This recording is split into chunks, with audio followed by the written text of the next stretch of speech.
गुस्सा हो जाती है, कहती है डोंट टॉक टू मी। राष्ट्रपति को राष्ट्रपत्नी कह दिया गया और उस पर नाराजगी नहीं है। सोनिया गांधी के हाथ में ना तो बम था, ना AK-47 थी, ना कोई चाकू था, ना छुरी थी। भाई सोनिया गांधी के ऊपर इस तरह से टूट के पड़ रहे हैं। ऐसी व्यक्तित्व हैं कि उनकी तरफ अगर किसी ने देख लिया तो कांग्रेसी उसकी आंखें निकाल देंगे।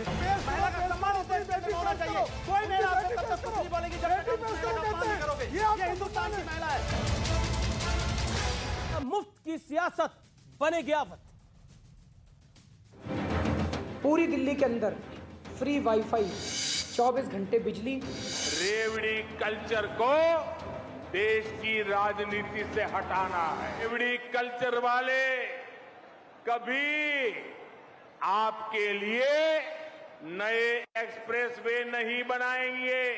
रेवड़ी कल्चर वालों को लगता है कि जनता जनार्दन को मुफ्त की रेवड़ी बांटकर उन्हें खरीद लेंगे।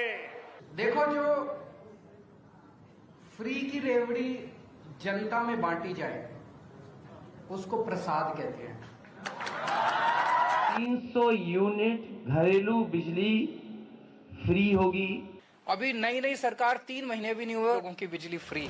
वाह क्या सीन है, वाह क्या सीन है। अपनी राय रखिए। आप खैरात तंत्र से अर्थतंत्र नहीं चला सकते। अर्थतंत्र के अपने नियम हैं। अब जैसे 2 प्रदेशों का मैं आपको उदाहरण देता हूं। पंजाब है, राजस्थान देख। शासन आपका है कुलदीप कुमार जी, क्या आपको लगता है ये फ्री वाली बीमारी आप ही ने लगवाई है देश को? देखिए अमीश भाई, मैं दिल्ली की शुरुआत करता हूं। दिल्ली में जब सरकार बनी थी तो हमारा बजट था 31,000 करोड़ रुपए का, और फ्री देने के बाद भी, लोगों को उनकी सुविधाएं उपलब्ध कराने के बाद भी, फ्री एजुकेशन देने के बाद, फ्री हेल्थ देने के बाद, फ्री हॉस्पिटल दवाइयां देने के बाद भी आज हमारा बजट है 78,000 करोड़ रुपए। यह है दिल्ली की ईमानदार सरकार का काम। अगर कोई भी सरकार ईमानदारी से काम करेगी तो निश्चित रूप से जनता को सहूलियत देगी। दिल्ली के स्कूलों के अंदर एजुकेशन फ्री दे रही है और वहां उनके साथ साथ उन्हें हैप्पीनेस कैरिकुलम सिखा रही है, बिजली ब्लास्टर बना रही है, एंटरप्रेन्योर बना रही है। बीजेपी कह रही है आप हैप्पीनेस क्लास कर रहे हैं या हैप्पीनेस ग्लास का काम कर रहे हैं? आज तो पूरे देश में जो केजरीवाल शिक्षा का मॉडल है वो पूरे देश ने देखा। लेकिन दूसरी बात क्या है कि जब हम चुनाव से पहले कोई प्रॉमिस जनता से करते हैं, जैसे मोदी जी ने किया था 2014 में, लोगों से कहा था 15-15 लाख अकाउंट में दूंगा, नहीं दिए। लोगों से कहा था 2 करोड़ रोजगार दूंगा, नहीं दिया। कहा तो 100 स्मार्ट सिटी बनाऊंगा, नहीं बनाई। तो ये होता है आपने प्रॉमिस किया लेकिन जनता पूरा नहीं किया। अगर ईमानदार सरकार है तो प्रॉमिस कीजिए और उसको पूरा कीजिए। ये हैप्पीनेस क्लास की बात कह रहे हैं, हम हैप्पीनेस बांट रहे हैं। हैप्पीनेस इतना बांट रहे हैं कि एक बोतल पे एक बोतल फ्री वाली भी स्कीम इनके पास है। आंकड़ा बताइए। अरे सुनिए तो पहले। अरे बाप रे, ये तो धोती खोल रहा है। इन्होंने कहा था कि अगर किसी इलाके में शराब की नई दुकान तभी खुलेगी जब वहां की महिला समिति अनुमति देगी। ये कहा था कि नहीं कहा था? नहीं, एक आरोप आप पे लग रहा है कि एक तरफ आप फ्री की सियासत कर रहे हो, दूसरी तरफ आपने शराब ठेका की पॉलिसी को बड़ा इजी कर दिया है और वहां पर आप गलत काम कर रहे हो। आप पे आरोप लग रहा है शराब का स्कैम हो गया है दिल्ली के अंदर। तो एक तरफ फ्री बिजली पानी, दूसरी तरफ स्कैम। अमीश जी देखिए, पहली बात, दिल्ली के अंदर 2000 ऐसी दुकानें थी जहां अवैध शराब बिकती थी, झुग्गी में, झोपड़ी में, जहां नकली शराब बिकती थी, जिससे लोगों की मौत होती थी। उन एक्साइज पॉलिसी लाके उन दुकानों को बंद किया गया और आज दिल्ली के अंदर 2015 में दिल्ली के अंदर 848 ठेके थे। और मैं चैनल से कह रहा हूं, आपके चैनल पे, आज दिल्ली के अंदर 464 ठेके। मैं दावे से कह रहा हूं, चेक करा ले लोग। ठेके गिने आपने, झूठ का प्रोपगंडा बनाना। ठेके गिने आपने दिल्ली के 750 दुकानें रेसिडेंट एरिया में। बोतल गिन लिया आप लोगों ने, ठेके गिने कि नहीं गिने? और उसमें भी रेसिडेंट एरिया में, जहां पर ठेके दिए नहीं जा सकते। नहीं देखे, स्कूल के बगल में, गली गली में। और चीफ सेक्रेटरी खुद कह रहा है कि साहब इनकी जांच करो। कौन कह रहा है? अरे चीफ सेक्रेटरी नहीं, सीबीआई को गुजरात भेजो ना। उनके दोषी ये लोग हैं। जब खड़े तो चीखेंगे, चिल्लाएंगे। उनके दोस्त ये लोग हैं। दारू का माल पचा गए हैं जेल के दरवाजे पे। देखिए आचार्य जी, जेल की बात आई तो मुझे अभी हाल ही में जो सोनिया जी से और राहुल जी से लगातार पूछताछ हुई उसका ख्याल आया। आप लोग भी कह रहे हैं कि एजेंसियों का दुरुपयोग हो रहा है, लेकिन इसी बीच आपके एक वरिष्ठ नेता ने राष्ट्रपति द्रौपदी मुर्मू जी को राष्ट्रपत्नी कह दिया और जिसके कारण सदन में बहुत बड़ा बवाल हो गया। स्मृति ईरानी जी भी बहुत नाराज हो गई। क्या कहना चाहते हैं आप? देखिए अमीश देवगन, एक तो ये बहस, और आपने भी स्मृति जी को चेतावनी दे डाली।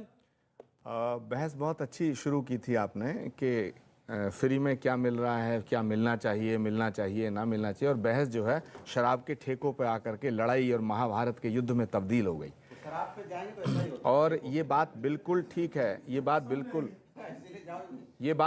ठीक है अमीश देवगन जी के गुजरात में शराबबंदी देश की आज़ादी के बाद से है, और वहाँ पर जहरीली शराब से इतने लोगों का मरना ये देश के लिए बहुत ही बड़ा कलंक की बात है। चाहे सरकार बीजेपी की हो, चाहे सरकार कांग्रेस की हो, चाहे आम आदमी पार्टी की हो, जहाँ शराब पी करके, जहरीली शराब पी के लोग उस स्टेट में जहाँ शराब बंदी है, तो ये सवाल तो खड़ा होता है, नंबर एक। नंबर टू, अब आपने बात की राष्ट्रपति महोदया की। देखिए, भारत के अंदर राष्ट्रपति का जो पद है ये सर्वोच्च पद है, संवैधानिक दृष्टिकोण से सर्वोच्च पद है। राष्ट्रपति महोदया के विषय में जो भी टिप्पणी की गई है, चाहे वो हमारे नेता ने की या किसी और कोई पार्टी का नेता ने करी और किसी ने नहीं, मैं कह रहा हूं कभी भी की गई हो, आज से पहले, आज के बाद में, इस देश के अंदर पॉलिटिकल पार्टीज के अंदर ऐसे सब पार्टियों में नेता हैं जो इस तरह की टिप्पणियां करते हैं। मैं इस टिप्पणियों का विरोध करता हूं, मैं विरोध करता हूं। अधीर रंजन चौधरी जी ने जो कहा है राष्ट्रपति महोदया के लिए, वो बिल्कुल गलत है और वो देश को बुरा लगा है, मुझे भी बुरा लगा है। हमारी पार्टी के बहुत से नेता हैं जिन्होंने पार्टी के भीतर भी इस बात को उठाया, मगर जो सोनिया जी के साथ बर्ताव हो रहा है वो ठीक नहीं है। पार्लियामेंट के अंदर सोनिया गांधी सबसे सीनियर लीडर्स में से एक हैं, और अगर वो किसी से बात कर रही हैं और उनके ऊपर सारे के सारे सत्ताधारी दल के मेंबर पार्लियामेंट, मिनिस्टर्स टूट पड़ते हैं, तो मुझे लगता है ये एक सवाल उठता है, और ऐसा नहीं होना चाहिए। सोनिया गांधी उस परिवार से ताल्लुक रखती हैं जिस परिवार ने इस देश को कई दशक नेतृत्व दिया है, और सोनिया जी ने जब से इस देश में ब्याह करके आई हैं, उन्होंने इस देश की मर्यादा का, गरिमा का, संस्कारों का और संस्कृति का निर्वहन किया है, मैं दावे के साथ कह सकता हूं। इसलिए सोनिया गांधी पे इस तरह का हमला बिल्कुल उचित नहीं। जवाब सोनिया गांधी पर कोई हमला नहीं हुआ। आदरणीय स्मृति ईरानी जी जब वो रमा देवी जी से बात कर रही थी, उस समय उन्होंने पूछा can I help you, can I help you हमला, may I help you, may I help you हमला होता है। उन्हें सोनिया गांधी जो हैं वो ऐसी व्यक्तित्व हैं कि उनकी तरफ अगर किसी ने देख लिया तो कांग्रेसी उसकी आंखें निकाल देंगे, किसी ने उंगली दिखा दी उसके हाथ तोड़ देंगे, किसी ने कुछ, अरे भाई आप लोग आदरणीय स्मृति ईरानी को क्या क्या नहीं कहा कांग्रेसियों ने, आदरणीय राष्ट्रपति जी को अभी उनको कहा इविल फोर्स, इनके एमबी पाटिल, इविल फोर्स यानी वो अशुभ है, अमंगल है, दुष्ट है। उसके बाद कह दिया कठपुतली है। उसके बाद जिसको पता, पहला शब्द कहता राष्ट्रपति, दूसरा शब्द कहता राष्ट्रपत्नी। तो वनवासी समाज की महिला आज सर्वोच्च संवैधानिक पद पर पहुंच गई, तो जो इटली वालों की आरती उतारते हैं उनको इतनी पीड़ा होने क्या कारण है भाई, इतना अपमान करने क्या कारण, उतारिए आरती आप। लेकिन हमारे वनवासी समाज की कोई महिला जाती है तो उसको जो है अभिनंदन करने का आप में जो है सौहार्द नहीं है, तो गरियाइए तो मत, अपमानित तो मत कीजिए। अच्छा, आचार्य जी की बारी। देखिए, प्रेम शुक्ला जी ने मेरी बात को बहुत ही अपने तरीके से तोड़ मरोड़ के पेश कर दिया। नहीं तोड़ा भाई, और मैं नहीं तोड़ा। मैं तो प्रेम शुक्ला जी के बीच में नहीं बोला, मेरी आदत ही नहीं किसी के बीच में बोलने की। मेरी बात सुनिए, इस देश में कांग्रेस पार्टी ने भी बहुत सी महिलाओं को आगे बढ़ाया है, जिसमें प्रतिभा पाटिल भी महिला थी जो राष्ट्रपति बनी। प्रश्न ये नहीं है कि कांग्रेस की राष्ट्रपति बनी है या बीजेपी की। आदिवासी महिला हैं तो बिल्कुल सम्मान है, लेकिन अगर आदिवासी वो नहीं होती तो भी देश के सर्वोच्च पद पर आसीन है। मैं कहता हूं कि उनके सम्मान में यदि किसी व्यक्ति ने भी टिप्पणी की है गलत, तो मैं उसका विरोध कर रहा हूं। फिलहाल वक्त है ब्रेक का।